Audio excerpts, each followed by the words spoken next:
Bonjour. J'ai tweeté une photo de vous du côté droit et du côté gauche. Pas de jaloux, vous êtes très beaux. Aujourd'hui, comme vous le constatez, en fait, je suis québécoise. Je vous ai promis que vous allez être capable de me comprendre quand je parle. Je vais essayer de parler lentement. Si vous ne comprenez pas, dites-le moi. Je vais essayer de trouver des synonymes. Donc, je ne parlerai pas de recettes de cupcakes. Si c'est ce que vous espériez, vous êtes dans la mauvaise salle. Je ne ferai pas de discours féministe enflammé. Et je ne ferai pas l'apologie des buzzwords non plus. Je vous parle de cupcakes aujourd'hui, et puis c'est pour une raison très particulière. Donc, un cupcake, c'est quelque chose qui coûte beaucoup trop cher pour ce que c'est. Tous les copains et les boyfriends du monde disent qu'un cupcake, c'est juste un muffin qui est trop cher. Pourquoi je vous parle d'un muffin trop cher aujourd'hui? Pourquoi est-ce que les gens sont prêts à payer 2 $ de plus pour un beau muffin? En fait, c'est que ça ne dérange pas si ça prend plus de temps, ça ne dérange pas si c'est plus cher, ça ne dérange pas si c'est moins efficace aussi. C'est tout le concept d'un cupcake, c'est la chose la plus catastrophique à manger. Mais les gens créent une connexion émotionnelle avec ça. Et c'est vraiment ce que je veux vous amener à vous poser comme question aujourd'hui. Comment est-ce qu'on peut créer des connexions émotionnelles avec vos utilisateurs en utilisant les tendances technologiques? Donc, quand on regarde l'anatomie d'un cupcake, donc de la grande biologie ici pour vous, à la première position, il y a la base du cupcake, ensuite il y a la préparation et il y a les sprinkles sur le dessus. Si on compare ça à l'anatomie du site web, donc encore une fois, beaucoup de biologie, il y a la base qui est les contenus, le design et finalement l'effet wow que j'appelle les sprinkles qui fait toute la différence. Donc, il y a des tendances dans chacune de ces sections-là. Et aujourd'hui, j'ai appris que j'avais moins de temps que prévu pour faire ma présentation. Donc, je vais vous donner 2 choix dans les contenus. Donc, est-ce que vous préfériez entendre sur le design poli ou le design pour le public féminin? Je suis très sérieuse. Donc, ceux qui préfèrent sur le design poli, vous avez levé la main? Ah? OK, on va y aller sur le design féminin. Je vais passer rapidement sur le design poli. Donc, on va passer le design poli, on va passer au design féminin immédiatement. Ensuite, on va parler de design de sites de commerce électronique assez rapidement aussi. On a une analyste qui nous a fait une excellente présentation ce matin. On va parler de design responsive aussi un peu, finalement de nouvelles technologies et de design émotionnel intelligent. Donc, un gros warning pour vous, attention, attention. Utiliser une tendance juste pour se vanter de l'avoir utilisée, c'est très dangereux et potentiellement très coûteux. En passant, c'est 108 caractères. Il reste de la place pour le retweet. Donc, au niveau des tendances sur la base, donc je vous ai promis de ne pas trop vous parler du service poli. Je fais juste vous mentionner que Clippy, ici, c'est vraiment le cas classique du design impoli. Je vous invite à lire sur le concept, c'est très intéressant. Donc, un design impoli, c'est quand le design croit savoir à votre place ce que vous voulez faire. C'est un design qui vous surveille, mais qui n'apprend pas de vos préférences. Et finalement, c'est un design qui revient même quand on lui dit de ne pas revenir. Donc, Clippy, pour ceux qui s'en souviennent, dans Microsoft Word, c'est vraiment un excellent exemple de design impoli. Donc, malgré 25 000 heures de tests utilisateurs, quand M. Clippy a été enlevé, ça a fait partie du sales pitch de Microsoft. Donc, c'était maintenant un Word Clippy Free. Félicitations. Donc, il y a plusieurs excellentes étapes à garder en tête quand on fait du design qui est poli et qui respecte les utilisateurs. Donc, on demande la permission avant de faire quelque chose, on offre des choix, on explique les choix et on respecte le choix final des utilisateurs. Ça peut sembler plutôt évident, mais il y a très peu de compagnies qui comprennent ça, qui comprennent comment être poli avec les utilisateurs. Donc, quelques exemples, il faut être intéressé par les utilisateurs, donc des machines distributrices d'argent, de billets, qui gardent en mémoire c'est quoi les montants de retrait qu'on fait habituellement. Donc, si je retire toujours 40 $ ou euros ici, la machine va me dire « Ah, voici le retrait que vous faites habituellement, ça va être la première option qu'on nous offre. » On essaie de respecter les choix des utilisateurs aussi. Par exemple, Google fait quelque chose de très bien. Quand on fait une recherche sur Google, si on s'est trompé sur un mot, plutôt que de nous forcer à aller vers le mot corrigé, il va nous donner la possibilité d'aller quand même sur le mot qui est mal écrit. Mais il va nous faire des suggestions pour essayer de nous aider. Et finalement, c'est d'être prévoyant aussi. Mon imprimante devrait me dire, avant que je lance l'impression, que je n'ai pas de papier. Elle devrait le savoir, elle le sait, elle me dit d'acheter de l'encre à tout bout de champ. Donc, elle devrait me le dire aussi pour le papier. Donc, on va vous parler un petit peu de design au féminin. Promis, c'est pas un discours enflammé, c'est souvent ce que je dis, un discours où j'aimerais être un homme devant cette scène pour vous parler de ça. Pourquoi? C'est très business, en fait. La femme est responsable de 58% des achats en ligne et de plus de 85% des produits. Donc, elle est derrière la décision de cet achat-là. C'est très important comme donnée. En fait, bon, ça date un peu, c'est de 2009, mais les données, les tendances semblent se maintenir. Mais ça fait vraiment des catastrophes modernes. Donc, ça ne date pas du tout de 2009. C'est Dell, c'est une compagnie d'ordinateurs, Dell, qui a décidé de faire un produit pour les femmes. Donc, je ne sais pas vous, mesdames, dans la salle, je suis très bien capable d'utiliser un ordinateur comme vous, messieurs. Je n'ai pas besoin d'un design particulier. Mais ce qui est plus intéressant, c'est de la façon qu'ils en ont parlé. Donc, ils nous donnaient, par exemple, des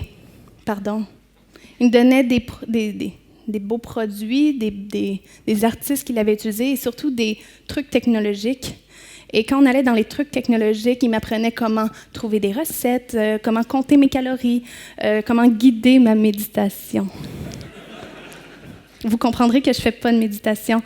Donc, clairement, pas du tout le genre de produit qui me parle à moi. Et pourtant, je suis une utilisatrice, je suis quelqu'un qui pourrait acheter un produit. Wow! Cette publicité-là est super ancienne, en fait. Bien, super ancienne. Relativement vieille. Mais est très intéressante parce qu'on se dit, pourtant, on devrait avoir appris, on devrait avoir compris depuis. Mais malheureusement, non. Il y a une compagnie qui, après l'échec total de Dell, a sorti un nouvel ordinateur. Donc, Fujitsu a annoncé le Floral Kiss, le baiser floral, un design élégant pour l'ordinateur et pour la femme qui l'utilise. Ce qui est le plus intéressant, en fait, c'est quand ils nous parlaient des propositions d'affaires ou quand ils ont annoncé l'ordinateur, ils nous parlaient de scrapbook, d'agenda personnalisé et l'horoscope. Vraiment, ces gens ont bien compris comment j'achetais un ordinateur. Donc, comment est-ce qu'on parle aux femmes alors?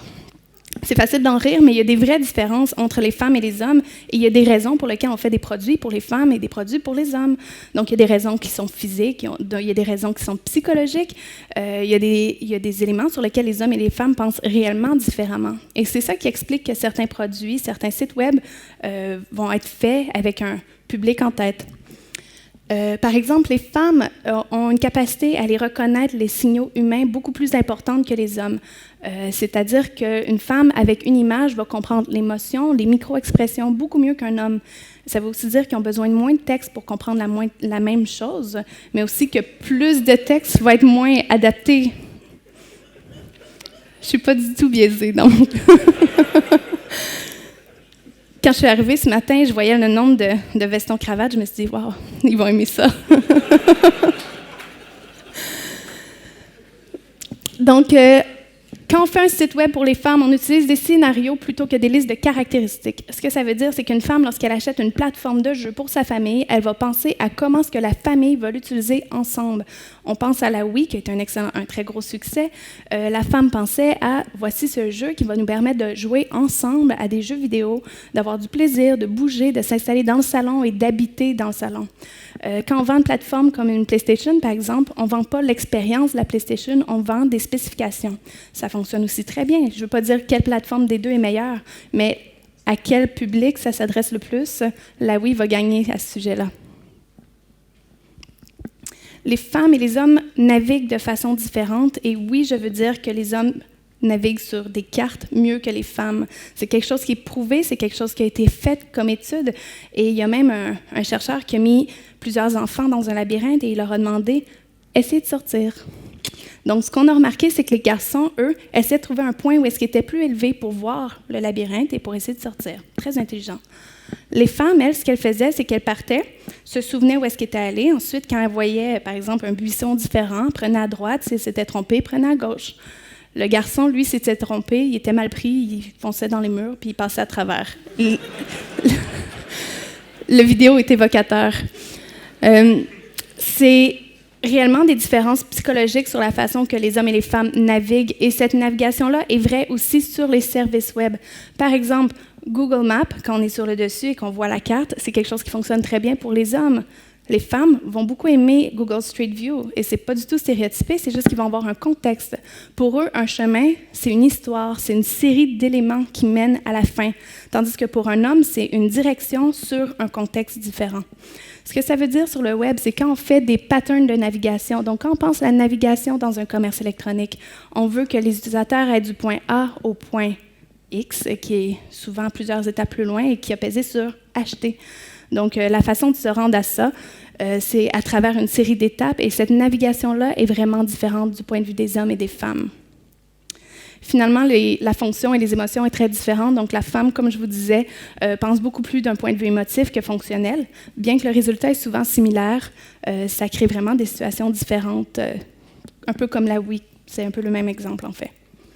Donc, comme le dirait une femme qui a écrit sur son blog, « Parlez-moi d'un produit durable, fonctionnel, intelligent et vert, pas rose et fleuri. » Donc, je vous invite à faire aussi le test Buchanan ici. Je ne sais pas s'il y a des gens qui ont des sites web qui présentent des femmes dans des illustrations. Peut-être. Vous êtes gênés de le dire, hein? Vous avez peur de ce qui s'en vient. Donc, le test Buchanan, c'est un test très sérieux pour voir comment on présente les femmes. Est-ce que la femme est à l'extérieur de la maison? Est-ce qu'elle est dans un autre rôle que celui de maman? Est-ce qu'elle n'est pas en train de faire du yoga? Et celui-là, c'est mon ajout tout personnel. Est-ce qu'elle n'est pas en train de manger du yogourt ou de la salade? Yaourt aussi qu'on dit, oui, yaourt. Yaourt ou de la salade. C'est mon ajout préféré, mais vraiment ma touche personnelle. Donc, juste pour vous donner une information comme ça, je n'ai pas les données françaises. Au Québec, 78% des femmes n'ont pas d'enfants de 18 ans et moins. 27% sont monoparentales, 11% homosexuels et finalement 10% ont un mari qui reste à la maison. Donc, quand on voit la femme qui amène ses enfants à la pratique de soccer toute l'après-midi, ça représente en fait, en réalité, une très petite proportion des femmes. Est-ce que ça veut dire qu'il ne faut pas faire ça? Non, c'est très certain que ça parle à certaines femmes, mais ça ne représente pas l'ensemble. Donc, au point de vue de la préparation, donc ça, c'était la partie de base. Au point de vue de la préparation, on va toucher plus au contenu. Donc, je vais vous parler un petit peu de tendances en commerce électronique. Donc, les 100 sites les plus lucratifs en ligne ont été analysés sur Smashing Magazine, le blog. Et en moyenne, ils ont réalisé qu'il y avait généralement 5 étapes au processus d'achat. Donc, ce qui est encore plus intéressant de ces 5 étapes-là, c'est qu'on peut aller de 3 à 8 sans modifier l'expérience utilisateur. Ce que ça veut dire, c'est que si votre site Web a réellement besoin de 8 étapes, il n'y a pas de problème, les utilisateurs ne seront pas moins satisfaits de l'utiliser. Aujourd'hui, 81% des compagnies pensent que leur infolette est un incontournable. J'ai un peu une haine contre la plupart des infolettes où je les reçois sans vraiment savoir pourquoi. Ce que ça veut dire, 80%, c'est que la plupart sont les opt-out plutôt que les opt-in. Donc, le petit crochet est déjà coché. C'est vraiment catastrophique. Faites pas ça, c'est impoli. Simplement. 24% des compagnies obligent leurs utilisateurs à se créer un compte, ce que je trouve aussi un peu catastrophique. J'ai beaucoup de misère à m'imaginer McDonald's qui me demande de me créer un compte quand j'achète des McCroquettes. McCroquettes, je ne suis pas sûre comment vous dites ici. McChicken? McChicken. Pourquoi est-ce qu'il y a encore, si le commerce électronique est aussi fort, aussi grand, pourquoi est-ce qu'il y a encore des si mauvais patterns? Pourquoi est-ce qu'il y a encore si mauvais designs? Et sur les sites, on a analysé les 100 les plus lucratifs en ligne. Pourquoi est-ce que c'est fait comme ça? Bien, premièrement, c'est que c'est difficile à changer un concept de commerce électronique. C'est lourd, c'est complexe, il y a plusieurs intervenants. Souvent, on a la même mise seulement sur une petite partie. Donc, ça reste quelque chose qui est lourd à faire comme modification. Ensuite, parce que c'est peu excitant à designer pour beaucoup de monde. J'adore faire des commerces électroniques, mais je connais beaucoup de collègues qui, eux, détestent le faire parce qu'ils vont faire la première étape, mais par la suite, c'est un peu de répliquer la même chose. Et finalement, parce que ça fonctionne encore pour les compagnies. Donc, il y a encore des compagnies qui utilisent ce qu'on appelle des dark patterns. Donc, non, j'ai pas de traduction pour ça. C'est des solutions qu'ils utilisent qui sont mauvaises pour les utilisateurs, mais qui fonctionnent pour elles. Donc, ils continuent de les utiliser en sachant que c'est mauvais, en sachant que ça ajoute des frais cachés, des assurances. Je ne sais pas si vous avez déjà essayé d'acheter un billet d'avion avec Ryanair, la compagnie d'avion. Quand on achète le billet d'avion, à la fin, si on veut enlever les assurances, il faut aller dans la liste de pays et dire « pas d'assurance ». Donc, entre Pologne et un autre pays qui commence par P. Donc, ça ne fait aucun sens d'aller dans une liste de pays pour dire que tu ne veux pas d'assurance. Donc, ça, c'est ce qu'on appelle un dark pattern. Une autre tendance que je veux parler avec vous, c'est le responsive design. J'imagine qu'on va en entendre parler beaucoup demain aussi. Donc, rapidement, pour ceux qui ne savent pas, le responsive design, c'est de penser un site web adapté pour différentes tailles d'écran, parce que le web, c'est tout ça, mais c'est aussi très bientôt tout ça. Super. Donc, le web, c'est beaucoup de choses. Ce qui est très bien du responsive design, c'est que premièrement, ça avance super bien. Quand on dit qu'on fait du responsive design, tout le monde est comme « Wow, j'ai hâte de voir, c'est beau, c'est super impressionnant ». Et puis on le présente dans les agences, on bouge l'écran, ça bouge, c'est vraiment merveilleux, mais je vous mets au défi de trouver un seul utilisateur qui réduit la taille de son écran. Ça n'existe pas, c'est pas quelque chose que les gens font réellement. Le problème avec le responsive design aussi, c'est que c'est fait avec aucun égard au contenu. Par exemple, ce site-là ici, petit pointeur. Ce site-là ici a un site en responsive et le problème, c'est que ce projet-là ici, c'est un projet en Flash. Donc, le site a été pensé pour être responsive, mais me présente un portfolio d'un projet Flash que je ne peux pas aller voir. Donc, clairement, il y aurait à repenser le contenu qui m'est affiché dans ce cas-là. Ici, c'est un site, je vais passer rapidement, c'est le site de la Banquise. Si vous allez à Montréal, la meilleure poutine en ville, c'est à la Banquise à 3 h du matin. C'est obligé. Le site, en bas complètement, je vois monsieur qui fait oui. En bas complètement, vraiment génial, il m'explique qu'est-ce que le responsive design sur le site web. Donc, clairement, une utilisation un peu étrange d'un espace sur le site. Quand on fait du responsive design, il y a beaucoup de gens qui me disent « Ah, mais c'est difficile, comment est-ce qu'on fait pour faire du responsive design? » Il y a plusieurs défis qui sont associés à ça. Premièrement, on commence par quelle taille quand on fait du responsive design? Les designers, c'est très long, il faut qu'ils fassent plusieurs maquettes. Donc, il y a une solution qui a été proposée ici qui est d'utiliser des tuiles de contenu, des tuiles de ressources. Donc, on fait le design pour quelque chose comme ça, qui n'est pas le site web en réalité, mais après, quand on utilise les maquettes en fil de fer, on peut réappliquer ce design-là à tous les niveaux et on sauve beaucoup de temps. Ça nous donne quand même un excellent feeling de qu'est-ce que ça va être comme site web. Deuxième point important, la navigation, c'est très difficile en responsive. C'est quelque chose qui est encore et encore écrit et parlé et les gens discutent. On n'a pas trouvé de solution parfaite pour la navigation, mais il y a un petit monsieur ici, lui c'est Brad Frost. Vraiment génial ce qu'il fait et il y a à peu près 20 types de navigation différentes qu'il nous propose. Donc, l'important, c'est de vraiment aller voir celle qui convient le plus au type de navigation que vous avez besoin. Ensuite, beaucoup de gens vont me dire « Ah, mais en responsive, mon carrousel sur la page d'accueil ne fonctionnera pas. » J'ai une seule chose à dire à ces gens-là, retirez votre carrousel de la page d'accueil. Le carrousel sur la page d'accueil, c'est la solution du Designing by Committee, donc le design par comité. Donc, il y a monsieur au marketing qui dit « Ah, moi, j'ai quelque chose de vraiment important à dire. » Et ensuite, le monsieur aux ventes qui dit « Ah, mais moi, j'ai quelque chose de très important aussi à dire. » Donc, le designer, ce qu'il fait, il dit « Ah, bien, parfait, on va mettre ça dans un carrousel, comme ça, tout le monde est content. » Tout le monde est content, sauf l'utilisateur, qui est la personne pour qui le site a été créé. Donc, ici, ce que ça dit, c'est qu'environ 1% des gens cliquent sur le carrousel. Ce que vous ne savez pas, c'est que le carrousel prend à peu près 40% de la page sur ce site-là. Donc, 40% du real estate, de l'écran, qui est perdu complètement pour moins de 1% de clics. C'est sur le site d'une université qui s'appelle Notre-Dame. Un autre exemple très parlant, donc Nielsen a fait des recherches utilisateurs et il a demandé aux gens, est-ce qu'il y a des promotions sur les électroménagers? Donc, on se dit, comment est-ce que les gens peuvent ne pas comprendre ça? C'est une police de caractère de taille de 96 points. Donc, par rapport au reste qui est de 14 points, on se dit, les gens vont voir. Mais non, la femme, elle a répondu, non, il n'y a pas de promotion en ce moment, c'est beaucoup trop cher, je n'achèterai pas ici. Donc, c'est juste pour vous dire à quel point les gens voient une bannière, pensent que c'est simplement une publicité qui n'est pas nécessairement adaptée à leur contenu et ne la regardent pas du tout. Donc, retirez votre carrousel, en tout cas. C'est très, très rare les carrousels qui ont vraiment une pertinence au point de vue du contenu. Un autre défi qu'on voit souvent, c'est qu'on a trop de texte pour faire du responsive. Réduisez-le, votre texte. En fait, quand on regarde les statistiques,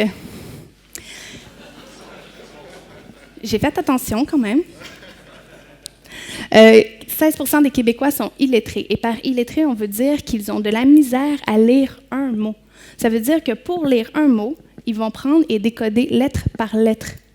33% des Québécois éprouvent de la difficulté grave à lire. Ce que ça veut dire, difficulté grave à lire, c'est que pour lire une phrase, ils vont lire mot par mot. Ils ne sont pas capables de décoder.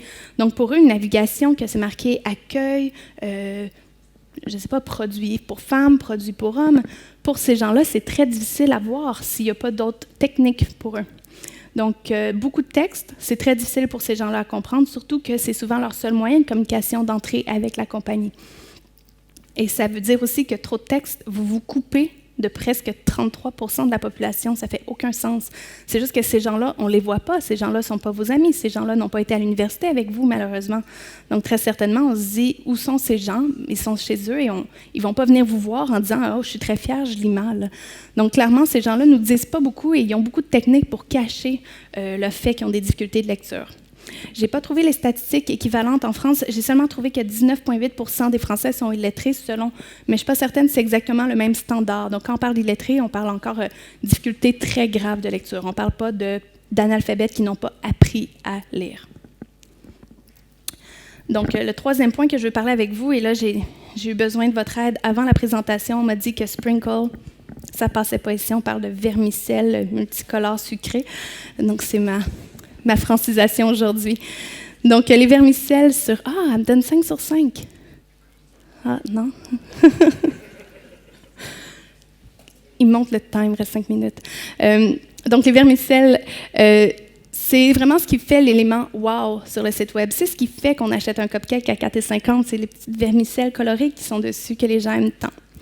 Donc, on utilise les nouvelles technologies parce que ça surprend, parce que ça capte l'attention et parce que c'est divertissant. Je vais vous montrer des exemples de ça. Une des nouvelles technologies qui est utilisée, c'est le parallaxe. Le parallaxe, c'est à la base un concept de photographie où, quand on se déplace, je vois des gens qui bougent beaucoup plus vite loin de moi que derrière moi.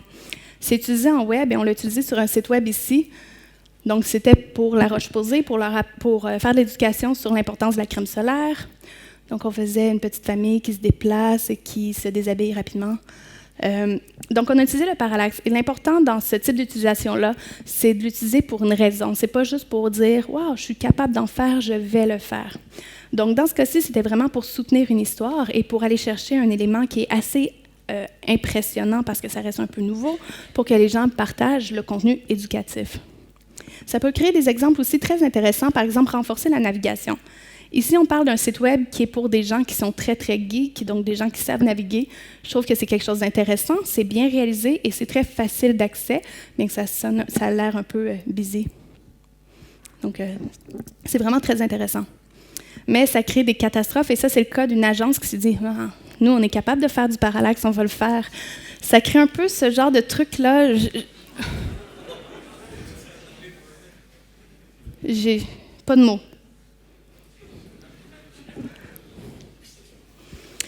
Donc, petit rappel d'ergonomie 101. Si on utilise une nouvelle technologie, on s'assure de rester désirable, retrouvable, utile, accessible, crédible et pertinent. Voici un exemple de nouveau pattern de navigation qui est plutôt immersif. C'est le Times qui a fait ce mode de lecture-là où, au fur et à mesure qu'on déroule dans l'écran, il y a du contenu qui nous est dévoilé en plein écran, des vidéos qui partent. C'est quelque chose de très intéressant et très bien pensé pour l'utilisateur qui lit, qui est dans son univers de lecture. Donc ça, c'est vraiment une excellente utilisation d'immersion. On peut faire du contenu ludique aussi, c'est ce cas-ci. Oh, je pensais que j'avais une vidéo. Non, pas de vidéo. Pardon. Ou encore du contenu interactif. Donc, c'est le cas ici d'une agence qui voulait montrer qu'ils étaient capables de faire du contenu interactif. Donc, ce qu'ils ont décidé de faire, c'est plutôt que de jouer avec leur contenu, ils ont joué avec le contenant. Ce que je trouve intéressant, c'est que c'est vraiment amusant à faire. On a envie de rester dessus et de continuer à jouer. Je peux le rejouer si vous voulez, c'est vraiment le fun. Ça vaut la peine. Donc, eux, ils ont réussi à le faire sans jouer avec la navigation non plus. Donc, si on a envie de jouer avec, on joue. Sinon, on va directement pour aller lire le contenu et ça ne reste pas dans notre écran. Donc, posez-vous toujours la question, utilisez-vous une tendance technologique pour renforcer votre message ou juste parce qu'elle existe? Finalement, je vais passer très, très rapidement sur le design émotif intelligent.